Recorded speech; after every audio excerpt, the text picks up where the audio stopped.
Bismillah. Assalamualaikum warahmatullahi wabarakatuh. Alhamdulillah, wassalatu wassalamu ala rasulillahi amma ba'du. Puji dan syukur kita ucapkan kepada Allah subhanahu wa ta'ala atas segala rahmat dan nikmat yang selalu kita terima. Salawat dan salam kita ucapkan kepada Nabi kita Muhammad sallallahu alaihi wasallam. Apa kabar anak-anak ustazah? Semoga hari ini tetap dalam keadaan sehat ya, keadaan baik, semangat belajar ya. Dan tetap fokus. Nah, dalam keadaan siap memulai pelajaran prakarya kita di hari ini.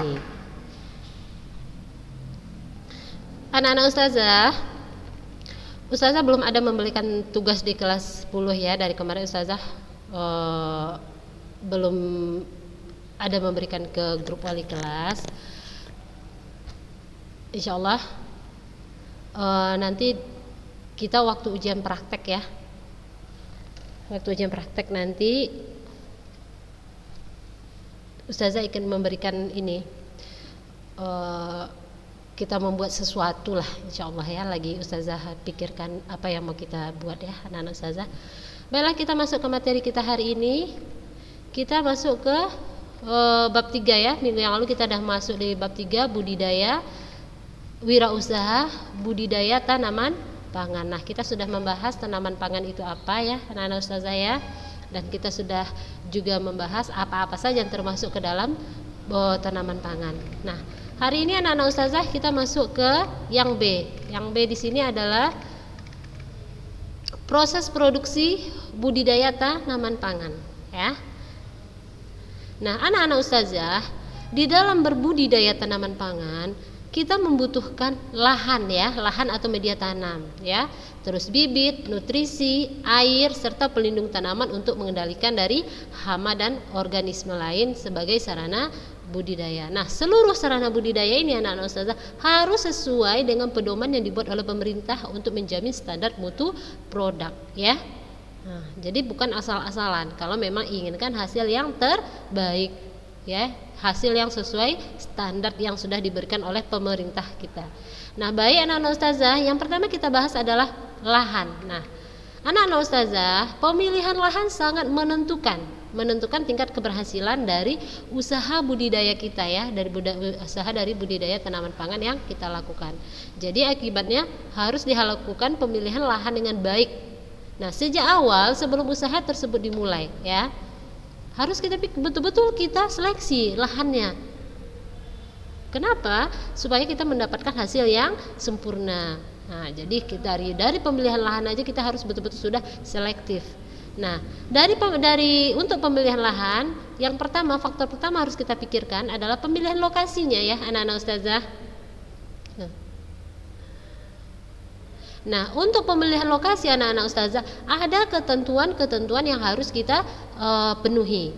Nah, yang pertama yaitu penanaman pada lahan kering tidak bertentangan dengan rencana umum tata ruang RUTR dan rencana detail tata ruang daerah ya. Jangan sampai anak-anak Ustazah bercocok tanam ternyata daerah itu adalah daerah hijau kota misalnya. Jadi dilarang orang bercocok tanam di situ. Berarti melanggar undang tata ruang kotanya. Nah, atau tata ruang daerah. Nah, jadi kita betul-betul mencari lahan yang kosong. Jadi tidak termasuk ke rencana tata ruang, baik itu tata ruang daerah maupun tata ruang kotanya. Ya. Nah, yang kedua yang harus kita penuhi ketentuan-ketentuannya adalah lokasi sesuai dengan peta perwilayahan komoditas yang akan kita usahakan. Nah, anak-anak Ustazah, lokasinya sesuai dengan peta perwilayahan komoditas yang akan kita usahakan. Jadi kalau anak-anak Ustazah ingin bertanam padi misalnya ya, bercocok tanam di sini padi, jadi kita bertanam memang di wilayah peta wilayah yang di sana penghasil padi. Nah, ya anak-anak Ustazah, jadi itu berpengaruh. Kenapa berpengaruh? Lokasinya tempat kita bercocok tanam gitu ya, itu mempengaruhi hasil ya. kualitas hasil juga sangat dipengaruhi dengan lokasi tempat kita bercocok tanam. Ada satu daerah misalnya anak-anak ustazah, nah daerah ini cocok ditanami padi, misalnya ya, namun tidak cocok kita tanam tanaman yang lain gitu. Kenapa? Itu faktor suhu udara gitu, curah hujan atau panasnya gitu, itu mempengaruhi akan hasil tanaman pangan kita. Nah, hal yang ketiga yang harus kita penuhi aturannya adalah apabila peta perwilayahan komoditas belum tersedia, nah lokasi harus sesuai dengan agroekologi zone atau ARZ, yaitu untuk menjamin produktivitas dan mutu yang tinggi. Nah, ya anak-anak ustazah ya, jadi lokasinya kalau misalnya komoditas peta perwilayahan komoditasnya belum tersedia, nah harus sesuai dengan agroekologi zone ya. Supaya apa? Supaya menjamin produk kita mutunya baik ya, standarnya sesuai standar gitu ya anak-anak ustazah ya. Nah, yang keempat, ketentuan yang keempat yaitu lahan sangat dianjurkan jelas status kepemilikan dan hak penggunaannya. Nah, ini sangat penting anak-anak ustazah. Kalau kita ingin memakai suatu lahan, kita harus jelas apa itukah milik kita sendiri ya, ataukah kita akan menyewa dari orang lain.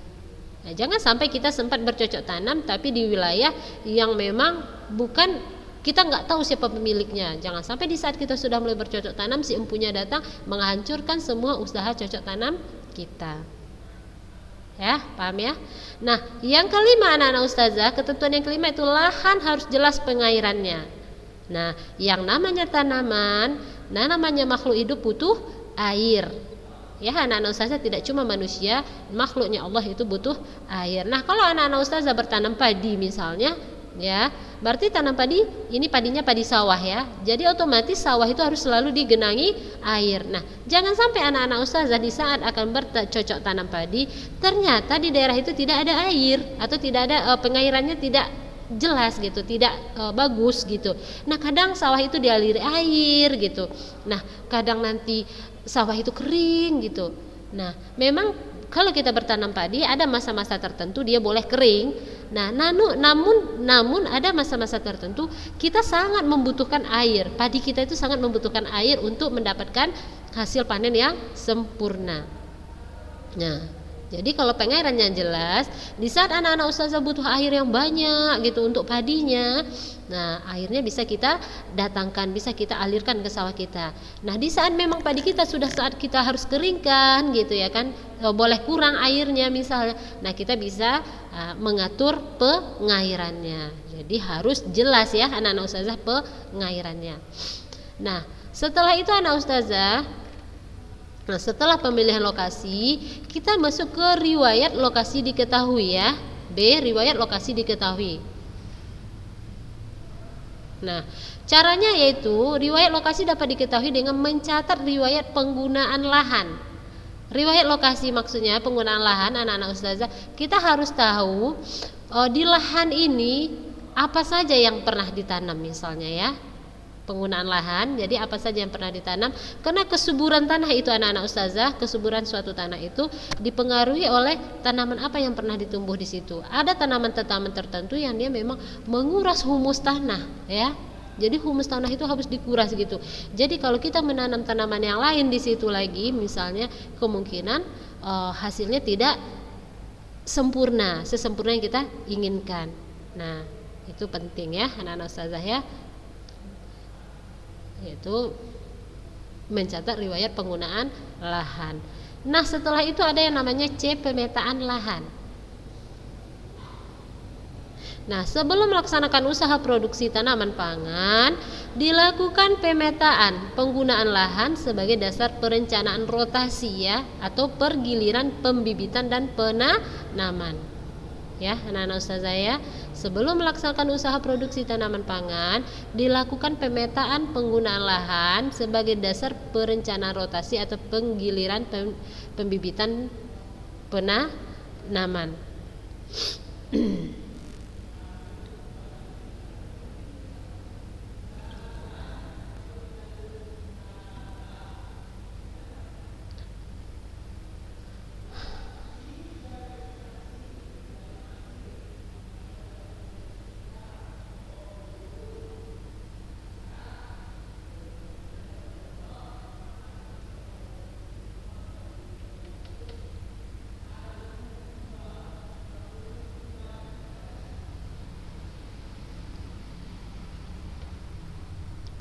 Nah, pemetaan ini anak-anak ustazah, biar lebih jelas, apa itu pemetaan ya gitu ya kan, misalnya yaitu pembuatan peta lokasi ya yang menunjukkan di mana lahan budidaya ya, di mana lahan budidaya akan kita lakukan.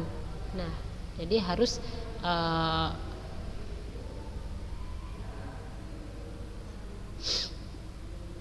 jelas pemetaannya. Nah, selanjutnya anak-anak ustazah ada kesuburan lahan.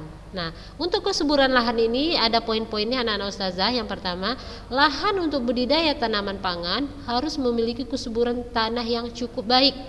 Ya, itu tadi ustazah bilang kita harus mengetahui riwayat lokasinya ya, riwayat lokasi penggunaan lahan tadi.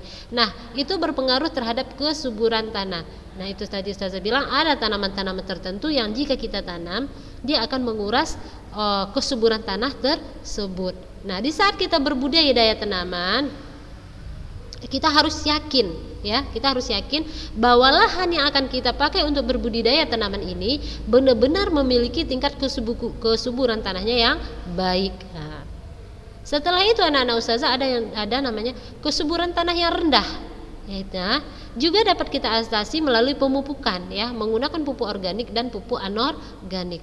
Nah, memang yang terbaik itu, yang lebih baik itu adalah jika kesuburan alami dari tanah itu. Namun jika tanah itu sudah mulai kesuburannya berkurang atau rendah, kita masih bisa mengatasinya dengan cara penggunaan melalui pemupukan. Nah, untuk pemupukan ini kita bisa memakai pupuk organik atau kita bisa memakai pupuk anorganik.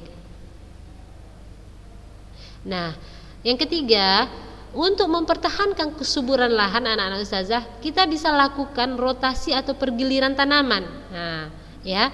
Jadi untuk satu lahan misalnya, kita tidak hanya menanam satu jenis itu secara terus-menerus, tidak. Namun kita bisa melakukan rotasi atau pergiliran tanaman. Mungkin di hari ini anak-anak ustazah bertanam padi misalnya di lahan itu. Nah, setelah padinya panen, mungkin ada tanaman lain yang akan kembali menjaga kesuburan tanah dari tanaman setelah humus tanah atau kesuburan tanah tadi diserap oleh tanaman padi kita. Atau anak-anak ustazah bertanam jagung misalnya, mungkin setelah bertanam jagung ada tanaman lain yang kembali membantu kesuburan tanah tadi atau bisa mempertahankan kesuburan tanah. Kalau misalnya anak-anak ustazah menanam padi atau jagung berturut-turut, kemungkinan kesuburan tanah tersebut bisa berkurang atau menjadi rendah. Nah, anak-anak ustazah itu fungsinya dilakukan rotasi atau pergiliran tanaman di lahan yang sama. Nah, setelah itu saluran drainase atau saluran air. Nah, saluran drainase itu bisa dibuat ya anak-anak ustazah ya. Nah, ukurannya bisa sesuai dengan kondisi lahan dan komoditas yang akan kita usahakan. Jadi tidak harus kalau anak-anak ustazah ingin berbudidaya harus cari lahan di pinggir sungai misalnya biar selalu ada air. Ternyata tidak anak-anak ustazah. Kenapa? Saluran air atau drainase itu bisa kita buat. Nah, jadi kita bisa pembuatan saluran drainase itu bisa kita sesuaikan dengan kondisi lahan dan komoditas yang akan kita usahakan. Nah, yang F berikutnya ada konservasi lahan. Konservasi lahan.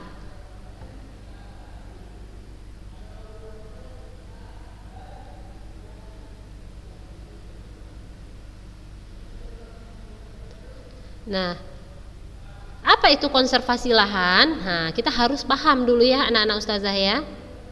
Nah, konservasi lahan adalah serangkaian strategi pengaturan untuk mencegah erosi tanah ya dari permukaan bumi atau terjadi perubahan secara kimiawi atau biologi akibat penggunaan yang berlebihan ya anak-anak ustazah ya, penggunaannya berlebihan, salinasasi, pengasaman atau akibat kontaminasi lainnya.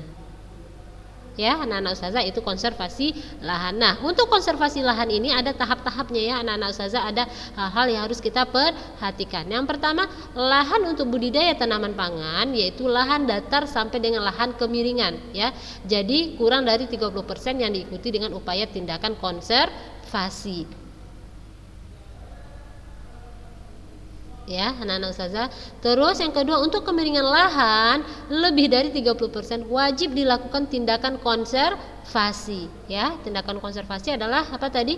Strategi serangkaian strategi penguturan untuk mencegah erosi tanah, ya, dari permukaan bumi, ya. Jadi tanahnya tidak terkikis, permukaan tanah tidak terkikis. Nah, selanjutnya ada pengelolaan lahan dilakukan dengan tepat untuk mencegah terjadinya erosi tanah, pemadatan tanah, perusakan struktur dan drainase tanah, ya, serta hilangnya sumber hara tanah, ya. Pengelolaan lahan dilakukan dengan tepat untuk mencegah terjadinya erosi, ya, erosi pengikisan tanah, yaitu juga pemadatan tanah, perusakan struktur dan drainase tanah serta hilangnya sumber hara tanah atau humusnya tanah. Nah, itu tadi hal-hal yang harus kita perhatikan di dalam konservasi lahan. Nah, selanjutnya anak-anak ustazah, setelah pemilihan lokasi, ya, pertama tadi lahan, ya. Proses budidaya kita yang harus kita perhatikan adalah lahannya. Nah, di lahan itu ada berbagai bagian. Sekarang kita masuk ke benih. Kalau lahan kita sudah pas, sudah tidak ada masalah, drainasenya sudah bagus misalnya, ya kan, juga tingkat kesuburan tanahnya masih bagus semuanya. Nah, kita sudah masuk ke tahap pemikiran di benih, ya. Nah, jenis benih juga menentukan kualitas, ya anak-anak ustazah, ya, kualitas dan produktivitas dari usaha budidaya tanaman pangan yang kita lakukan. Nah, jadi tidak sembarangan benih. Jadi kita harus memilih, ya anak-anak ustazah, benih yang akan kita pakai untuk usaha budidaya. Nah, dengan demikian anak-anak ustazah harus diperhatikan beberapa hal penting, ya, sebagai berikut. Pertama, varietas yang kita pilih untuk ditanam yaitu varietas unggul, ya, atau varietas yang telah dilepas oleh Menteri Pertanian. Jadi di sini anak-anak ustazah kembali kita ingat, kita di sini adalah berbudidaya, kewirausahaan, usaha berbudidaya tanaman pangan. Jadi kita di sini bukan sekedar menanam, asal tanam, tumbuh, kalau ada hasil syukur, kalau tidak ya tidak apa-apa. Tidak begitu, ya anak-anak ustazah. Kita di sini berbudidaya. Kalau sudah berbudidaya, usaha berbudidaya, kita sudah memikirkan ke depan, ya. Ke depannya usaha kita ini harus mendatangkan hasil, ya. Nah, bagaimana caranya supaya hasilnya maksimal, hasilnya sempurna? Ya, dari pemilihan bibit. Pertama, kita harus memilih bibit dari varietas unggul, ya. Nah, jadi bukan sembarangan unggul, namun sudah diberi izin oleh Menteri Pertanian kalau memang bibit ini betul-betul unggul. Nah, itu dia, ya, supaya kita mendapatkan hasil terbaik di dalam usaha budidaya kita tadi. Nah, yang kedua, benih atau bahan tanaman disesuaikan dengan agroekosistem, ya, agroekosistem budidayanya serta memiliki sertifikat dan label yang jelas, ya, jelas nama varietasnya, daya tumbuh, tempat asal dan tanggal kadar luarsanya, serta berasal dari perusahaan atau penangkar yang terdaftar, ya anak-anak saya. Ya, jadi benihnya atau bahan tanaman harus sesuai dengan agroekosistemnya. Nah, jadi dia harus telah memiliki sertifikat dan label yang jelas, ya. Jelas di sini maksudnya jelas nama varietasnya, daya tumbuhnya, tempat asalnya dan tanggal kadaluarsanya, ya. Nah, dan juga berasal dari perusahaan atau penangkar yang terdaftar. Jadi bukan ya ilegal. Jadi betul-betul benih ini adalah benih terbaik, benih unggul, ya anak-anak ustazah, ya. Karena kita sudah memikirkan dia berasal dari perusahaan mana, jelas gitu, ya, terdaftar perusahaannya, bukan perusahaan ilegal, ya kan. Terus dia jelas, ya kan, varietas unggul kita sudah jelas, daya tumbuhnya bagus misalnya kan, tempat asalnya, dan tanggal kadaluarsanya jelas. Nah, setelah itu anak-anak ustazah, benih atau bahan tanaman harus sehat. Nah, harus memiliki vigor yang baik, tidak membawa atau menularkan organisme pengganggu tanaman, di lokasi usaha produksi. Nah, jangan sampai benih kita ini adalah benih sakit, ternyata di dalam benih itu terbanyak organisme-organisme yang membuat tanaman kita yang lain jadi rusak. Jadi betul-betul harus memiliki vigor yang baik dari benih kita tadi. Nah, selanjutnya apabila diperlukan sebelum ditanam diberikan perlakuan. Nah, ya, perlakuan untuk seed treatment, ya. Nah, misalnya benih itu sebelum ditanam harus direndam misalnya, ya anak-anak ustazah, ya. Jadi ada perlakuan-perlakuan khusus terhadap benih tadi. Tidak langsung kita tanamkan ke dalam tanah misalnya, supaya dia di saat tumbuh dia jauh lebih baik. Ya, paham ya anak-anak ustazah, ya. Nah, biasanya anak-anak ustazah untuk tanaman pangan dari kelompok serelia dan kacang-kacangan diperbanyak dengan menggunakan benih, ya.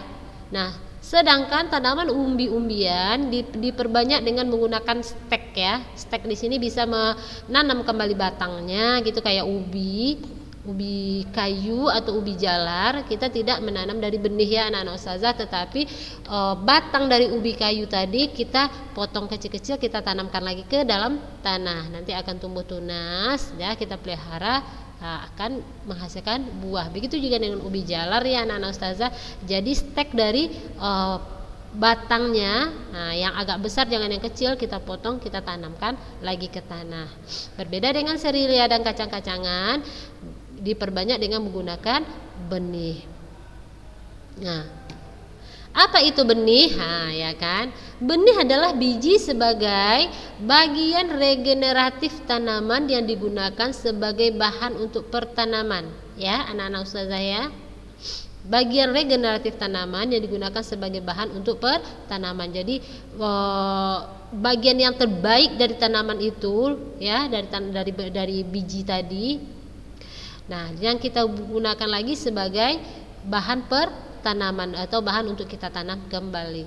Nah, sedangkan stek, apa itu stek? Yaitu bagian yang vegetatif tanaman yang dijadikan bahan perbanyakan tanaman. Nah, ya, seperti tadi batang ubi kembali kita tanamkan ke tanah, ya kan? Nah, dia akan kembali menghasilkan ubi lagi. Nah, benih yang digunakan anak-anak ustazah harus bermutu baik, ya, yang meliputi mutu fisiknya, fisiologisnya, maupun mutu genetiknya. Nah, sebaiknya benih yang kita tanam harus kita tahu varietasnya atau jenisnya. Nah, ini contoh benih padi, ya anak-anak ustazah. Nah, sementara ini adalah benih kedelai. Ini adalah benih-benih terbaik. Kenapa? Di sini sudah ada semua dijelaskan, ya kan? Jadi bukan asal benih, ya. Sudah ada badan-badan yang menjamin kalau dia adalah dari varietas terbaik dan dia adalah benih yang unggul. Nah, setelah lahan anak-anak ustazah, benih juga, kita masuk ke pupuk. Nah, pupuk. Nah, anak-anak ustazah mungkin tahu kalau kita bercocok tanam kita membutuhkan pupuk. Jadi anak-anak ustazah sudah tahu apa itu pupuk, ya. Nah, ya betul, pupuk adalah bahan yang diberikan pada tanaman atau lahan yang memenuhi kebutuhan nutrisi tanaman. Nah, pupuk ini anak-anak ustazah terbagi dari dua jenis. Ada yang namanya pupuk organik dan ada pupuk anorganik. Nah, pupuk organik adalah pupuk yang berasal dari sisa-sisa makhluk hidup seperti kompos atau pupuk kandang, ya. Nah, kalau untuk sekarang anak-anak ustazah sudah tersedia berbagai pupuk organik yang siap pakai, ya. Sudah dijual orang, jadi tidak harus kita buat sendiri lagi. Kalau butuh pupuk organik buat kompos atau beternak sendiri gitu, ya kan, dari kotoran hewan itu kita dapatkan namanya pupuk kandang. Tidak, namun sudah ada dijual di pasaran. Nah, sedangkan pupuk anorganik anak-anak ustazah berasal dari bahan-bahan mineral, ya, seperti KCl, urea, dan TSP jenis pupuknya. Nah, pupuk ini dapat digolongkan ke dalam 3 jenis pupuk anak-anak ustazah, ya, pupuk anorganik ini. Yang pertama, pupuk anorganik yang digunakan yaitu jenis pupuk yang terdaftar, ya. disahkan atau direkomendasikan oleh pemerintah. Nah, ini yang terdaftar dan jelas ya anak-anak ustazah ya. Nah, yang kedua pupuk organik, yaitu pupuk yang sebagian besar atau seluruhnya terdiri dari bahan organik ya, yang berasal dari tanaman atau hewan.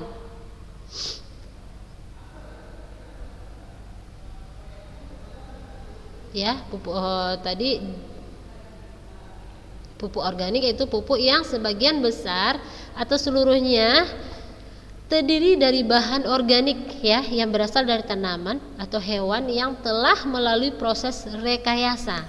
Nah, dapat berbentuk padat atau cair. Nah, yang digunakan untuk menyuplai bahan organik, memperbaiki sifat fisik, kimia dan biologi tanah ya. Nah, pembenahan yang ketiga, pembenah tanah, yaitu bahan-bahan sintetis atau alami, organik atau mineral berbentuk padat atau cair yang mampu memperbaiki sifat fisik, kimia dan biologi tanah. Ya, anak-anak ustazah ya. Itu tadi pupuk. Nah, kita kembali lagi, fungsi pupuk di sini adalah untuk memperbaiki atau memenuhi kebutuhan nutrisi tanaman ya. Mungkin tidak semua tercukupi dari humus tanah, jadi kita harus menambah dengan penggunaan pupuknya. Terserah pupuk yang mau kita pakai, atau pupuk organik atau anorganik. Nah, anak-anak ustazah, pemupukan diusahakan memberikan manfaat ya, manfaat yang sebesar-besarnya ya, dengan dampak yang sekecil-kecilnya ya. Jadi harus lebih banyak manfaat daripada dampaknya. Nah, jadi ada pemupukan itu harus memenuhi 5 tepat. Itu tepat jenis, tepat mutu, tepat waktu, tepat dosis, dan tepat cara aplikasi. Nah, maksud tepat jenis itu, jenis pupuk mengandung unsur hara makro ya, atau mikro, sesuai dengan kebutuhan tanaman dengan memperhatikan kondisi kesuburan lahannya. Nah, sedangkan tepat mutu yaitu harus menggunakan pupuk yang bermutu baik sesuai dengan standar yang ditetapkan. Tepat waktu yaitu diaplikasikan sesuai dengan kebutuhan ya, stadia tanah, tumbuh tanaman, serta kondisi lapangan yang tepat. Nah, tepat waktu diaplikasi kebutuhan. Nah, misalnya tanaman anak-anak ustazah sekarang lagi butuh pupuk untuk bertambah subur. Nah, jangan dikasih pupuk untuk yang lain. Nah, karena pupuk itu ada yang tambah subur, untuk bunga, untuk buah, misalnya macam-macam jenis pupuk tadi. Jadi kita harus menggunakan sesuai dengan kebutuhan. Nah, yang keempat, tepat dosis, yaitu jumlah diberikan sesuai dengan anjuran atau rekomendasi spesifik lokasi ya. Kalau dia berlebihan, anak-anak ustazah juga menjadikan akibat tidak baik terhadap tanaman kita. Nah, yang kelima, tepat cara aplikasinya, yaitu sesuaikan dengan jenis pupuk, tanaman dan kondisi lapangannya. Jadi tidak sembarangan mengasih pupuk tadi.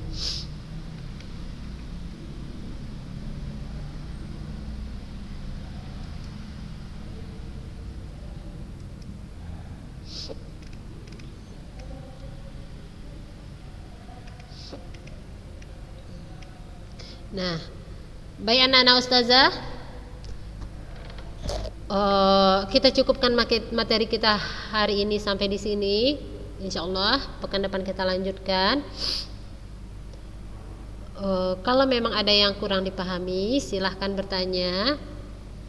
Ustazah tunggu pertanyaannya. Baik anak-anak ustazah, kita cukupkan hari ini. Barakallahu fikum. Assalamualaikum warahmatullahi wabarakatuh.